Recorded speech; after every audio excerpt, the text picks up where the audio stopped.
Unhappy ആയിട്ടുള്ള ആൾക്കാർ, എന്തൊക്കെ ലോകത്തുണ്ടെങ്കിലും അൺഹാപ്പി ആവുന്ന ചില ആൾക്കാരുണ്ട്, ഇല്ല കറക്റ്റ് അല്ലേ? അൺഹാപ്പിനെസ് അവർ പ്രാക്ടീസ് ചെയ്യും. നേരത്തെ ഫോൺ കോളിന്റെ കാര്യം പറഞ്ഞ പോലെ അവരെന്തെങ്കിലും ഒരു പ്രശ്നം കണ്ടുപിടിച്ച് ഇങ്ങനെ വിഷമിച്ചുകൊണ്ടിരിക്കും. ഇനി ഒന്നും ഇല്ലെങ്കിൽ അവർ ഗൂഗിളിൽ സെർച്ച് ചെയ്യും, ഇന്നെന്താണ് ഇന്ന് വിഷമിപ്പിക്കാനുള്ള, ഇന്ന് തന്നെ വിഷമിപ്പിക്കാനുള്ള ഒരു കാര്യം ഇങ്ങനെ കണ്ടെത്തുക എന്നുള്ളത് അവർ ഗൂഗിൾ സെർച്ച് ചെയ്ത് കണ്ടുപിടിച്ചിട്ട് വിഷമിക്കും.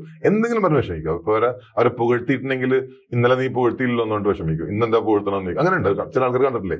ശരിക്കും പുകഴ്ത്തണം, എന്താ നിന്റെ ഉദ്ദേശം? വല്ല കാശ് കടം ചോദിക്കാനാണോ? അങ്ങനെ കാര്യങ്ങളൊക്കെ. അപ്പൊ എന്തെങ്കിലും നല്ലത് പറഞ്ഞാലും അവർ വിഷമിക്കും, മോശം പറഞ്ഞാലും വിഷമിക്കും.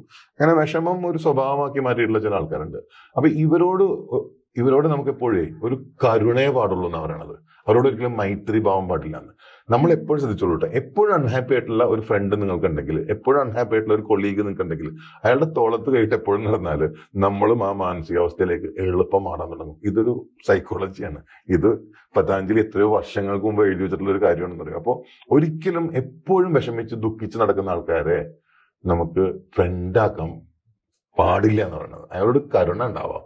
അയാളുടെ ദുഃഖം മാറാൻ, അയാളുടെ വിഷമം മാറാൻ നമ്മളെ കൊണ്ട് എന്തെങ്കിലും ചെയ്യാൻ പറ്റിയാൽ നമുക്ക് ചെയ്യാം.